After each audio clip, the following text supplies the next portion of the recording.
سرگودا کے بعد رخ کرتے ہیں میانی کا، جہاں مرکزی میلاد کمیٹی ائمہ مساجد تھانہ میانی کے دفتر کا افتتاح کر دیا گیا۔ اس حوالے سے مزید جانتے ہیں بیگ نیوز کے نمائندے محمد اقبال برطانہ کی اس رپورٹ میں۔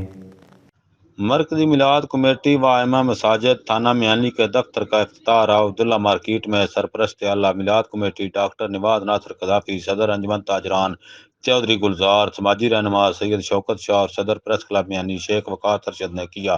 اس موقع پر صدر مرکزی میلاد کمیٹی قاری محمد ثناء اللہ نے کمیٹی کے اصول وضع کرتے ہوئے کہا کہ اس مذہبی مرکزی میلاد کمیٹی کا مقصد سرور کائنات حضرت محمد مصطفیٰ صلی اللہ علیہ وسلم کی سنتوں کے مطابق دین اسلام کی خدمت ہماری اولین ترجیح ہے۔ ترجمان میلاد کمیٹی قاری بلال نے قرآن و سنت کے مطابق چند قواعد و ضوابط بھی پیش کیے۔